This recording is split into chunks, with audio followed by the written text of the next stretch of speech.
নে খা, এবার কলিজা ঠান্ডা করে রাখা, যত ইচ্ছা তত খা। কয়দিন যাবৎ কলিজা টলিজা একদম জ্বালায় ফেলতেছিল বাচ্চা কাচ্চাগুলো, একটু পুডিং খাবো পুডিং খাবো করে। নে আজকে মন প্রাণ ভরে খা। আসসালামু আলাইকুম। আজকে তৈরি করব পুডিং। আমার বাচ্চাদের অনেক পছন্দের একটি রেসিপি হচ্ছে পুডিং।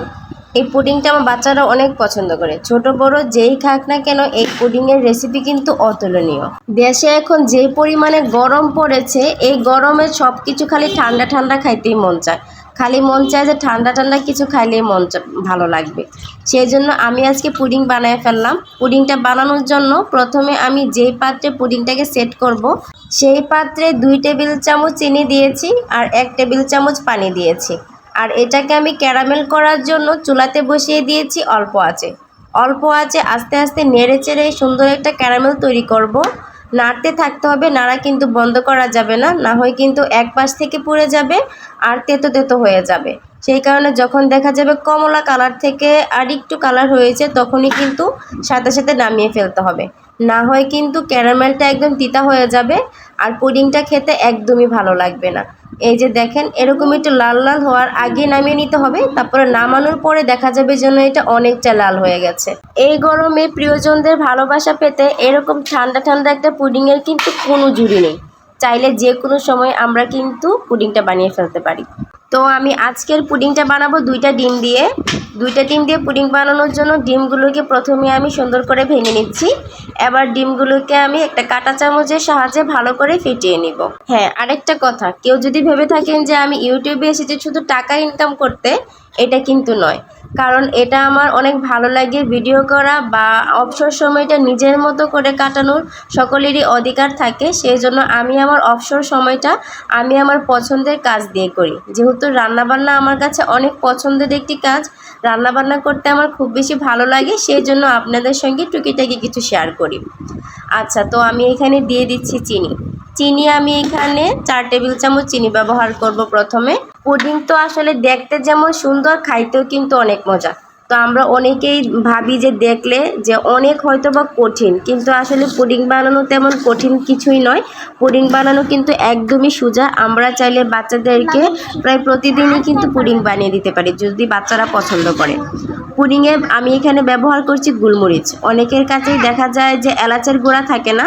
এলাচের গুঁড়া না থাকলে কিন্তু গোলমরিচ গুঁড়া ব্যবহার করা যাবে, এতে করে সুন্দর একটা ফ্লেভার আসবে। আর গোলমরিচের যে জাল ফ্লেভারটা, এটা কিন্তু এখানে অ্যাড হবে না, যেহেতু অনেক বেশি মিষ্টি থাকে চিনিতে, সেজন্য জালটা লাগবে না। আর আমি এখানে হাফ লিটার দুধকে জাল করে একদম 1 কাপ পরিমাণ করে নিয়েছি। এবার এই দুধটাকে আমি একটু ছেঁকে নিব। যেহেতু অনেকক্ষণ জাল করা হয়েছে, ওই কিছুটা সর থাকতে পারে, সেজন্য আমি একটু ছেঁকে নিচ্ছি। এখানে কিন্তু গোলমরিচ গুঁড়াটা ব্যবহার করাতে ডিমের যে এক্সট্রা যে গন্ধটা, এটা কিন্তু আর থাকবে না, সুন্দর একটা ফ্লেভার তৈরি হবে। আর দুধটাও যদি ভালো করে ছেঁকে দেন, এতে করে দুধের ভিতরে যে সরটা সেটা যাবে না আর পুডিংটা হবে খুবই স্মুথ। লাস্ট পর্যায়ে কিন্তু আবার ছাঁকতে হয়, ছাঁকলে কিন্তু পুডিংটা খুব স্মুথ হয়, দেখতেও সুন্দর লাগে আর খাইতেও একটা মানে মুখে দেওয়ার সাথেই যেন মিলিয়ে গেছে এমন একটা বিষয় লাগে, খেতে খুব বেশি ভালো লাগে। এখন দুধ আর ডিমের মিশ্রণটাকে আমি খুব সুন্দর করে মিশিয়ে নিচ্ছি। মিশিয়ে নেওয়ার পর আমার হাজবেন্ড এসে বলল আরও 1 চামচ চিনি দাও, কারণ আমার একটু মিষ্টি বেশি করে খাইতে আজকে মন চাচ্ছে। সেই কারণে আমি আজকে এখানে 5 টেবিল চামচ চিনি দিয়েছি। আর অল্প একটু লবণ দিয়ে নিলাম। লবণটা কিন্তু একদমই অপশনাল, আপনারা চাইলে কিন্তু নাও দিতে পারেন। লবণটা কিন্তু মিষ্টিটা ব্যালেন্স করার জন্য দিয়েছি। এখন আমি এই মিশ্রণটাকে এক সাইডে রেখে, দেখেন আগে যে ক্যারামেলটা করেছি একদম সুন্দর করে সেট হয়ে গেছে আর খুব শক্ত হয়ে বসে গেছে। এখন আমি পুরো সবটা মিশ্রণকে ছেঁকে নিব, এতে করে গোলমরিচ যে ব্যবহার করেছি এর মধ্যে যে দানা দানা অংশগুলো আছে সেগুলো আর পুডিংয়ে যাবে না, আর সুন্দর মসৃণ একটা স্মুথ হবে পুডিংটা। আর ডিমেরও কিছু লাঞ্চ থাকে, এগুলো আর পুডিংয়ে অ্যাড হবে না, এতে করে পুডিংটা খুব বেশি সুন্দর হবে। এই যে দেখেন কতগুলো ডিমের লাঞ্চ আর হচ্ছে গোলমরিচের গুঁড়া বেরিয়েছে। এবার এগুলোকে সাইডে রেখে এবার আমি পুডিংটাকে একটা ঢাকনা দিয়ে ঢেকে দিয়ে চুলায় বসিয়ে দিব। চুলায় একটি পাত্র বসিয়ে দিয়েছি আর সেটার মধ্যে কিছু পানি দিয়েছি। পানি দিয়ে এখানে একটা স্ট্যান্ড দিয়েছি, স্ট্যান্ডটাকে উল্টে দিয়েছি আর পুডিংয়ের পাত্রটাকে বসিয়ে দিলাম। পুডিংয়ের পাত্রটা বসিয়ে দেওয়ার পর খেয়াল রাখতে হবে পানিটা যেন বেশি না হয়ে যায়। পুডিংয়ের পাত্রের নিচ থেকে 1-1.5 ইঞ্চি উপরে উঠবে। এই পর্যায়ে পুডিংয়ের পাত্রটা বসিয়ে দিতে হবে। 40 মিনিটের মতো জাল করেছি আমি। 40 মিনিট পর ঢাকনাটা তুলে চুলাটা অফ করে দিয়েছি। আর একটা কাঁটা চামচের সাহায্যে আমি এইভাবে করে ঢাকনাটাকে তুলে দেখব যে পুডিংটা আসলে হয়েছে কিনা। মাশাল্লাহ মাশাল্লাহ, দেখতে তো দেখা যাচ্ছে খুব সুন্দর করে পুডিংটা বসেছে। এবার আমি একটা কাঁটা চামচের সাহায্যে চেক করে দেখছি যে উপর থেকে শক্ত হয়েছে কিনা। পুডিংটার মাঝখানে যে একটু হলুদ হলুদ দেখা যাচ্ছে, এটা কিন্তু দুধের যে তেল ভেসেছিল সেই তেলটা। দুধ ফ্রিজে রাখলে দেখা যায় যে দুধ থেকে তেল বের হয়, সেই তেলটা কিন্তু পুডিংয়ের উপর থেকে ভেসে উঠেছে। আর পুডিংটা সুন্দর করে সেট হয়ে গেছে। পুডিংটাকে আমি রাত্রে বানিয়েছিলাম, তারপর আমি নর্মাল ফ্রিজে রেখে দিয়েছি সারা রাত্র। দুপুরবেলা বের করেছি গরমের মধ্যে। এই পুডিংটা কিন্তু একদম কলিজা ঠান্ডা করে দিয়েছে।